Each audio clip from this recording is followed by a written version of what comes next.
Super Bad Chess Classic continued yesterday, and I want to analyze a game played by a youngster, one of the most talented players, Nodirbek and so-called odds, but still not an old guy. Young Abdullah is still very young, have performed extremely well on multiple occasions in big tournaments, so good matchup here. So let's see what happened. d4, d5, knight f3 once again. I don't want to dive deep into their opening choice because they can play whatever they want on any day, on whatever mood they are, whatever they want basically.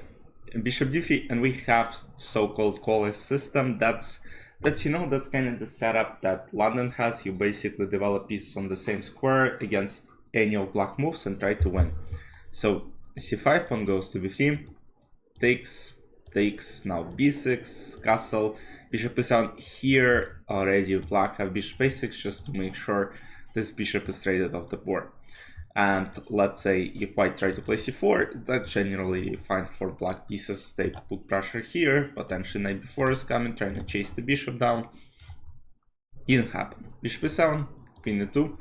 Now queen e2 is played in order to prevent bishop a6 ideas in the future. Still there is even a5 and then bishop a6, but for now at least white avoided this idea for black.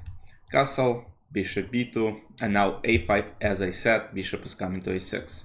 So a4, bishop a6, bishop b5. Not trading, most of the beginners would do, but play bishop b5. The idea is that if black recapture on b5, there is a takes b5, and this pawn restricts c6 square and a6 square, so knight will have to develop through d7. And as you might actually see, there are not too many squares after that, because now this pawn blocks d5 of c5, and white have generally more space here.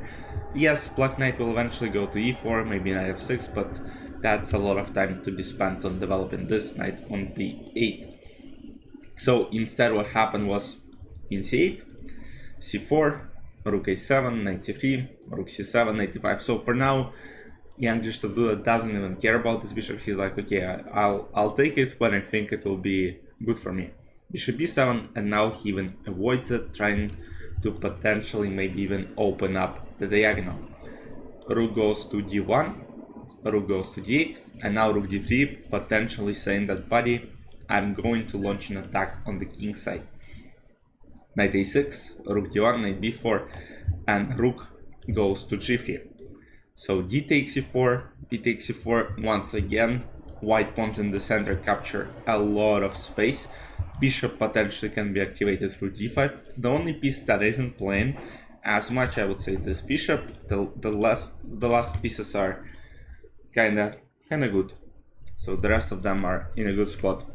Rook d6, and now h4. And now Nodirbek finally starts his attack on the king side. Queen f8, h5, h6, bishop c1, putting extra pressure on h6, king h8, bishop f4, rook c8, rook e3, knight a6, d5, knight c5, rook e1, and rook goes to d8. Bishop c6, taking the c6 square. Now bishop a6, queen f3, king g8, knight b5, takes, bishop d6, bishop h6, finally letting black know that, man, you didn't play careful enough, bishop h6 has been taken. The idea is simple. So basically what happened is, and yeah, you kind of don't see that, let's say bishop d6 is a blunder, because the position is slowly falling apart. Bishop d6 is actually the best move that black can play. Let's say they go something like king h7, trying to protect, there is knight c6, and it's slowly getting extremely bad. And now with rook d7, there's bishop e5. Yeah, I mean, computer plays whatever it wants, because the position is just extremely bad. But what we saw on the board was bishop d6, bishop h6, now if pawn takes, queen f6, so bishop e5 takes, now g takes h6, queen f6, and still just a lot of threats against this king. So rook goes to e3, rook d8, rook g3, king h7, king h2. And once again, I'll tell this again. I said a while back that bishop on b5 is not working, and it would be very good here somewhere on b1, just, you know, putting this h7 square under arrest, but wasn't an option. King h2 takes queen f5, king h8, and now c takes d5, and bishop finally felt that, okay, bishop c4, potentially, I mean, take on f7, but bishop d3 to attack h7 square, slowly collapsing. Knight d7, bishop d3, knight f6, queen f4, rook f5 ideas, also queen h6 ideas, of course, rook d7, rook f5, knight h7, bishop b5, rook a7, rook e3, rook d8, rook e5, threatening rook e8, queen d6, rook e8, king g7, rook g3 check, knight g5, queen d4, not rook g5, there's still a room for mistake. After rook g5 check, there is h take g5, and now white have to take. They can't take on g5, and then play bishop d3 with checkmate. So still a room to blunder. Queen d4, f6, rook d8 takes, and now f4, and black simply resign because they lose a knight on g5. I mean, great game by Nodirbek, great attack by him, absolute masterpiece. Let's take a look at the standings after round number 7.